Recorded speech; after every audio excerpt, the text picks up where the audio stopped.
I'm Micaiah Pickens, and I hope you are having a great day. Today, I'll be giving my persuasive speech on eradicating drunk driving. I hope by the end of my speech, you all will understand why drunk driving must be eradicated through stricter laws, education, and technology. Every year, thousands of people lose their lives or suffer lifelong injuries due to drunk driving, a preventable tragedy that continues to devastate families and communities. I have studied traffic safety statistics and prevention strategies extensively, and I'm aware of the ongoing challenges and solutions in combating drunk driving worldwide. Listeners should care because drunk driving affects everyone's safety on the road, including themselves, their families, and their communities. Drunk driving is a deadly and preventable problem that requires stricter laws, better education, and technological solutions to save lives. Every year, over 10,000 people in the United States alone lose their lives due to drunk driving crashes, and countless others suffer permanent injuries that shatter families and communities.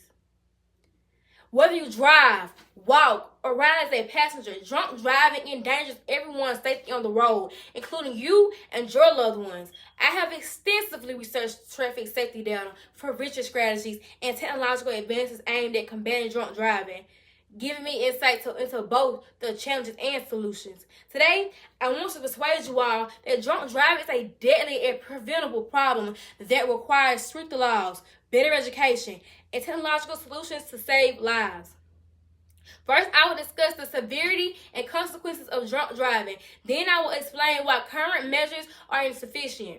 Finally, I will present effective solutions to eradicate drunk driving.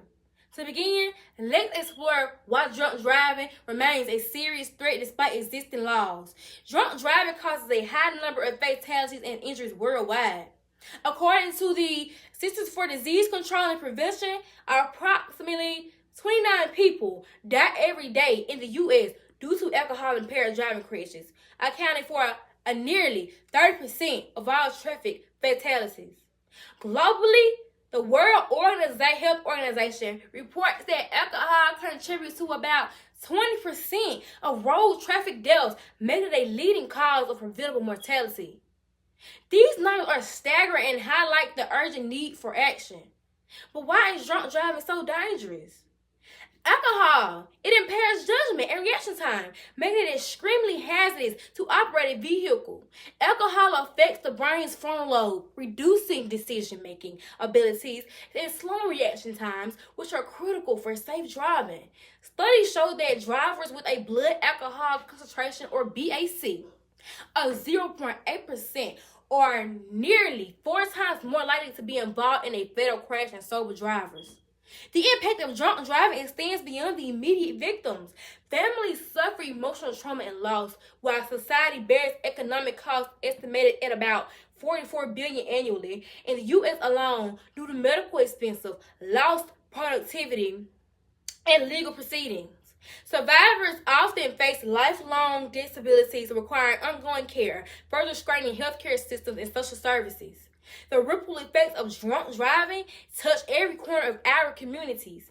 Despite these devastating consequences, current laws and awareness campaigns have not fully solved the problem. Many states set the legal BAC limit at 0.8%, but research suggests lowering it to about 0.5%, it can significantly reduce alcohol-related crashes. Repeat offenders continue to drive impaired, indicating that current legal thresholds and penalties fail to deter high-risk individuals. Penalties and enforcement vary and may not sufficiently deter impaired driving. Enforcement inconsistencies and limited sobriety checkpoints reduce the perceived risk of being caught. Some jurisdictions lack mandatory ignition and lock devices for offenders, which have been proved to reduce recidivism by 70%. These gaps in enforcement and technology allow dangerous behavior to persist. While campaigns like Drive Sober or Get Pulled Over increase awareness, they often fail to change deep-rooted social norms around drinking and driving. Peer pressure and cultural acceptance of drinking before driving remain significant barriers. This means that awareness alone is not enough to change behavior. To truly eradicate drunk driving, we must adopt comprehensive strategies that address legal, educational, and technological fronts. First, Stricter legal measures are necessary, such as lowering BAC limits and mandatory ignition interlocks. Lowering the BAC limit to 0.5% has been effective in other countries like Australia and much of Europe, reducing alcohol-related crash about to 11%. BAC exceeds a limit, significantly reducing repeat offenses. Increasing funding for sobriety checkpoints and consistent enforcement will raise the perceived risk of detection and deter impaired driving. Enhanced public education is crucial to change social norms and promote responsible drinking. Education programs should target young drivers and communities with high rates of impaired driving, emphasizing the real consequences and legal repercussions. Campaigns must evolve. By shifting attitudes, we can create a culture where drunk driving is unacceptable. Technological innovations offer promising tools to reduce drunk driving. Advanced driver assistance systems, or ADAS, such as automatic emergency braking and lane departure warnings, can compensate for impaired driver errors, reducing crash risk. The rise of autonomous vehicles promises a future where humans' impairment is irrelevant to road safety. Additionally, ride-sharing apps provide convenient alternatives to driving under the influence, with studies showing a correlation between increased ride-share availability and reduced drunk driving incidents. Now, what can you do to help? I urge each of you to commit to never driving under the influence, to support legislation lowering BAC limits, and to promote the use of ignition interlocks and ride-sharing services with your communities. You can also volunteer or donate to organizations dedicated to impaired driving prevention. Small actions, when multiplied across a community, can lead to significant change. In conclusion, drunk driving is a deadly and preventable issue that demands stronger laws, better education, and technology to protect lives.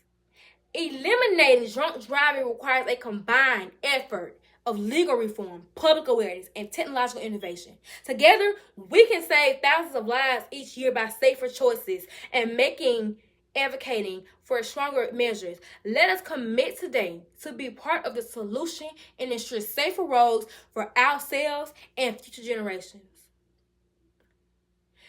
These are my references and my bibliography. First, we have Centers for Disease Control and Prevention, 2023. Impaired Driving, Get the Facts. Fail JC and Tippett AS, 2019. The Role of Public Education in Reducing Impaired Driving, the Journal of Public Health Policy. Then we also have Fail JC and VOAS, 2014. The Effectiveness of Reducing the Legal Blood Alcohol Concentration Limit to 0.5% for Driving, Evidence and Implications. DUI Recidivism, Marquise PR and VOAS, a review of the evidence, Journal of Safety Research. National Highway Traffic Safety Administration, Traffic Safety Facts, Alcohol Impaired Driving. National Safety Council, 2022, Technologically and Vehicle Safety, How ADAS Can Help Prevent Crashes. Rosenblum T. and Perlman A., 2020, The Impact of Ride-Sharing Services on Impaired Driving. Transportation Research, Part L, Traffic Psychology and Behavior. World Health Organization, 2018. Global Status, Report on Road Safety, 2018.